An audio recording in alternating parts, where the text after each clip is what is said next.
जय माता रानी। भक्तों नवरात्रि का महापर्व बहुत ही शुभ और मंगलकारी माना जाता है। नवरात्रि के पूरे 9 दिन गंगा जल की हर एक बूंद की तरह पवित्र माने जाते हैं। यह शुभ समय भक्तों के जीवन में खुशियों की सौगात लेकर आता है।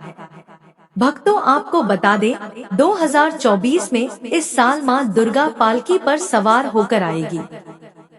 पालकी की सवारी को शुभ माना गया है। हालांकि इसे आंशिक महामारी का कारण भी माना गया है। शास्त्रों में वर्णित है तथा मान्यताओं के अनुसार अगर शारदीय नवरात्रि पर यदि माता दुर्गा का आगमन उनके वाहन सिंह पर नहीं बल्कि पालकी पर होगा। मान्यता है कि माता दुर्गा का पालकी पर सवार होकर आना बहुत ही शुभ और कल्याणकारी माना जाता है। जीवन सुखमय हो जाता है। भक्ति का भरपूर लाभ आप भक्त जनों को मिलता है।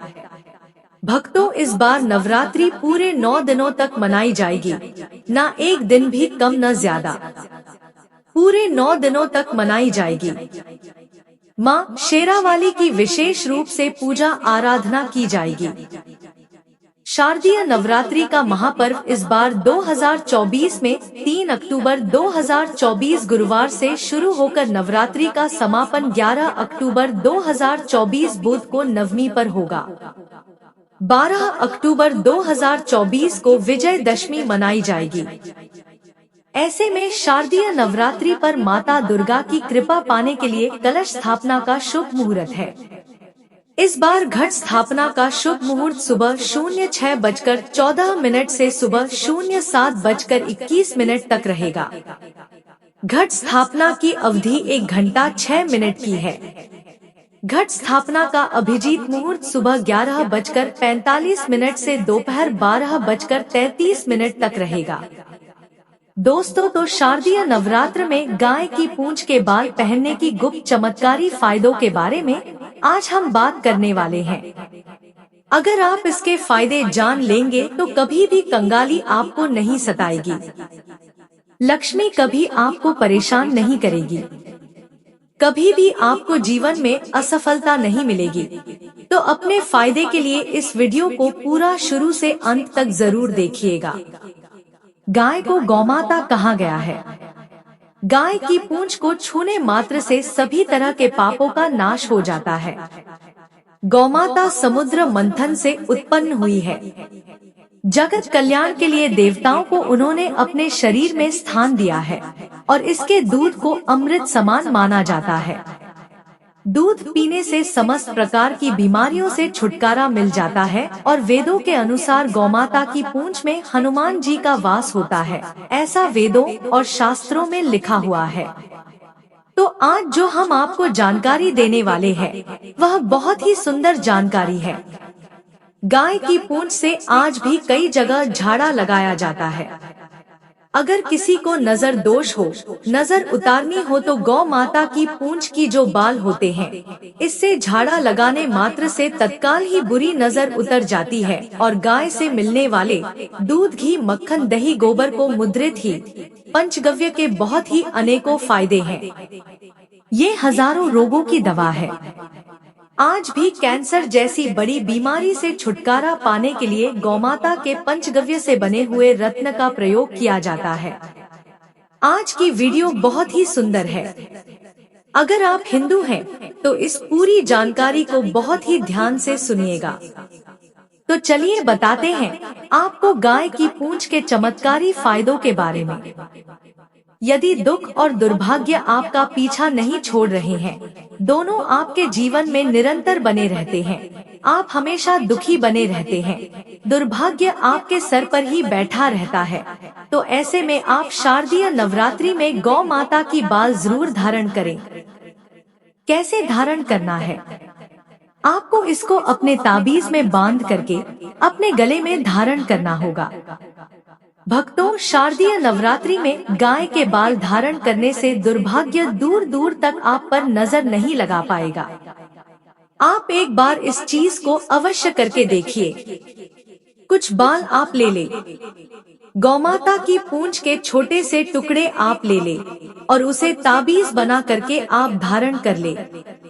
अगर किसी को अकाल मृत्यु का खतरा है या मृत्यु योग है, जिन लोगों को काल सर्प दोष लगा हो, पितृदोष दोष लगा हो, तो यह दोनों दोष ही मृत्यु योग बनाते हैं। तो इन दोषों को दूर करने के लिए, इन दोषों से बचने के लिए भी आपको गौ माता की पूंछ के बाल को अवश्य ही धारण करना चाहिए। हमारे हिंदू धर्म में, शास्त्रों में ऐसा माना जाता है कि गौ माता को अगर आप घास खिलाते हैं तो धन की कमी आपको कभी भी नहीं सताएगी। जो लोग धनवान बनना चाहते हैं, ऐसे व्यक्ति शारदीय नवरात्रि में मनोकामना को बोलते हुए भी गौ माता को घास अवश्य खिलाएं। नकारात्मक शक्ति आपसे हमेशा दूर भागेगी। मंगल दोष को दूर करने के लिए, विवाह में रुकावट के कारण अगर संतान प्राप्ति नहीं हो पा रही है, तो संतान प्राप्ति के लिए, पुत्र प्राप्ति के लिए, अपनी नौकरी व्यवसाय के लिए भी आप इसे शारदीय नवरात्रि में धारण कर सकते हैं। लेकिन उनके अलग अलग नियम हैं, तो आपको क्या करना होगा? अगर आप पर बहुत ही ज्यादा कर्ज चढ़ गया है और कर्ज को चुकाने के लिए आपके पास बिल्कुल भी पैसे नहीं हैं, आप चाहते हैं कि कहीं से आपको अचानक धन की प्राप्ति हो जाए ताकि आप उस कर्ज को चुका सके, और धन इतना हो कि आप उस कर्ज को चुका करके भी हमेशा आलीशान बंगले में अच्छे से रह सके, तो ऐसे में आपको क्या करना होगा? शारदीय नवरात्रि में किसी भी दिन आपको एक पीले रंग की कौड़ी के साथ में गाय की पूंछ के बाल को बांध करके अपने गले में धारण करना होगा। लेकिन इसे आप अपने गले में लाल रंग के कपड़े में धारण करेंगे। इस बात का विशेष रूप से आपको ध्यान रखना है कि आपको लाल रंग के कपड़े में ही एक कौड़ी और थोड़ी सी गाय की पूंछ के बालों को धारण करना होगा, और इसे आप शुक्रवार के दिन धारण करें, क्योंकि कौड़ी जो होती है वह माँ लक्ष्मी की प्रिय होती है, और कौड़ियाँ भी समुद्र मंथन से ही उत्पन्न हुई थी। अगर किसी व्यक्ति को रक्त संबंधी बीमारी हो गई हो या किसी प्रकार की अगर रक्त संबंधी बीमारी है, तो ऐसे में उसे गौमाता के पूंछ के बाल धारण करवाएं, क्योंकि गौ माता की पूंछ में हनुमान जी का वास होता है। हनुमान जी महाराज मंगल का स्वरूप माने जाते हैं। मंगल से रक्त संबंधी सभी बीमारियां दूर होती है, तो यह रक्त संबंधी बीमारी को दूर करने का सबसे ज्यादा 100% काम करने वाला उपाय है। आप किसी भी रक्त संबंधी बीमारी वाले व्यक्ति को जो गौमाता के पूंछ है, उन्हें धारण करवा दें। गौ सेवा से भी हमारा दुर्भाग्य दूर होता है। गौ माता की सेवा करना बहुत ही आवश्यक है। आप पर कैसा भी बड़ा दुष्प्रभाव हो, वह दूर हो जाएगा। अगर कोई व्यक्ति आपकी बात नहीं मानता है, तो ऐसे में आपको गौमाता की जो पूंछ के बाल होते हैं, उसको एक इलायची के साथ अपने गले में धारण कर लेना चाहिए। इससे सामने वाले व्यक्ति पर आप एक अलग ही छाप छोड़ते हैं। कहा जाए तो आप जो भी बोलेंगे उसका पूरा प्रभाव सामने वाले व्यक्ति पर पड़ने लगेगा, और जो आप कहेंगे बहुत सी बातों पर वह सहमत होगा। तो ऐसे में आपको इस उपाय को अवश्य करना चाहिए। अब मैं आपको बताती हूँ कि कौन सी गौमाता के पूंछ के बाल आपको धारण करने चाहिए। तो जो सफेद रंग की गौमाता होती है, जो बिल्कुल ही सफेद रंग की हो, उनके पूंछ की बाल आपको धारण करने चाहिए। और कैसे करना चाहिए धारण? तो आपको तांबे के ताबीज में 5 तुलसी के पत्ते के साथ में थोड़ा सा सिंदूर डाल के मंगलवार के दिन धारण करना होगा। आपको अत्यंत लाभ की प्राप्ति होगी। अगर आपको किसी भी चीज से डर लगता है या रात में भयानक सपने आते हैं, बार बार मन में घबराहट होती है, सांस लेने में दिक्कत आती है, कोई भी चीज आप पर बहुत ही ज्यादा इम्पैक्ट करती है, यानी कि अगर किसी ने कोई बात बोल दी तो वो चीज आपके दिमाग से जाती ही नहीं है, तो ऐसे में आप इस ताबीज को अवश्य धारण कीजिएगा। भक्तों, सभी तरह के संकट ताबीज को धारण करने मात्र से ही दूर हो जाएंगे।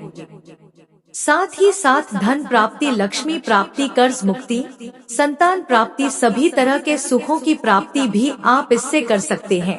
क्योंकि सभी देवी देवताओं को गौ माता ने अपने शरीर में स्थान दिया हुआ है, तो इनके हर एक अंग से ली हुई चीज पूजनीय है। इनके हर एक अंग को छूने मात्र से ही आपके शरीर में जो भी विकार है, जो भी बीमारियां हैं, वह तुरंत ही दूर होने लगेगी। हर तरह के जो नजर दोष है, शारीरिक दोष है, वह दूर होने लगेंगे। दोस्तों, शास्त्रों के मुताबिक गौमाता में सारे देवी देवता निवास करते हैं। 33 कोटि देवी देवता पितर का निवास होता है। अगर आप भी किसी मंदिर में नहीं जा सकते, पूजा पाठ नहीं करते, कहीं जाकर के ग्रह दोषों का उपाय नहीं कर सकते हैं, तो आपको गाय को एक रोटी जरूर खिलानी चाहिए। शास्त्र हमेशा कहते हैं, पहली रोटी गाय को अगर आप खिलाते हैं तो दुनिया के सारे सुखों को प्राप्त कर सकते हैं। हिंदू धर्म में गाय को देवी लक्ष्मी से जोड़ा जाता है, जो धन और समृद्धि की देवी है। इसलिए गाय को पहली रोटी खिलाने की सलाह दी जाती है। इससे माता लक्ष्मी को प्रसन्न करने और किसी के जीवन में सौभाग्य लाने का एक तरीका माना जाता है। आपने अक्सर सुना होगा कि रसोई में पहली रोटी जो भी बने, गाय को दे देना चाहिए। हर रोज गाय को एक रोटी देने से आपके जीवन के सभी दुख दर्द दूर हो जाते हैं। खाना बनाते वक्त हमेशा पहली रोटी गाय के लिए निकाल दे। इसके बाद ही परिवार के बाकी सदस्यों के लिए आपको रोटी सेकनी चाहिए। ऐसी कोशिश करनी चाहिए कि गाय की उस रोटी में थोड़ा सा हल्दी मिला दे, जिससे गाय को रोटी खिलाने का अपार फल प्राप्त होता है। अगर एकादशी का दिन हो तो आटे की छोटी सी लोई बना लें और उसमें हल्दी मिलाकर गाय को आपको खिलाना चाहिए, ताकि आपके जीवन में शुभता आए, वैभव आए, धन संपत्ति का वास होगा। आप जो भी हासिल करना चाहते हैं जिंदगी में, तो आप देखेंगे कि तुरंत आपको वह हासिल होता है। और अगर आपको लगता है कि आपके सभी ग्रह खराब है, तो ऐसे में गाय को पहली रोटी रोज खिलाएं। सभी ग्रह धीरे धीरे शुभ हो जाएंगे। कभी कभी जीवन में लंबे समय से कोई शुभ मंगल कार्य नहीं हो रहे होते, तब ऐसे में आप गाय को रोटी खिलाएं। गाय के मस्तक को छूकर अपनी मन्नत कहे, प्रणाम करें, आपकी मन्नत जरूर पूरी होगी। तो ये था गाय को आप नवरात्रि में क्या खिलाएं, उसके बारे में पूर्ण जानकारी। लेकिन गाय को क्या नहीं खिलाना चाहिए, आइए अब हम जानते हैं। दोस्तों, रोटी तो हर कोई खिलाता है, लेकिन गाय की रोटी बासी नहीं होनी चाहिए। यानी कि एक दिन पहले की जो रोटी बनी रहती है और आप दूसरे दिन खिला देते हैं, सुबह सुबह वह नहीं खिलाना चाहिए। कई बार आप रोटी बना लेते हैं और उस दिन गाय मिलती नहीं, तो रोटी रखी रह जाती है। फिर वो अगले दिन गाय को खिलाने से गाय का अपमान माना जाता है, वो रोटी बासी कहलाती है। इसीलिए गाय को एक दिन पहले की बची हुई रोटी नहीं खिलानी चाहिए। सड़ी गली चीजें, खराब चीजें गाय को मत खिलाइए, इससे घर में परेशानी आती है। अपनी आदत को बदलिए। अगर आप ऐसा करती हैं, तो इससे घर में तकलीफ आती है। तो मुझे उम्मीद है आज के इस वीडियो को आप सभी ने बहुत ही ध्यान से सुना होगा और आपको यह वीडियो पसंद आई होगी। तो वीडियो को एक लाइक करिए और ऐसी ही और जानकारियाँ जानने के लिए चैनल को सब्सक्राइब भी कर लीजिए। बोलिए माता रानी की जय।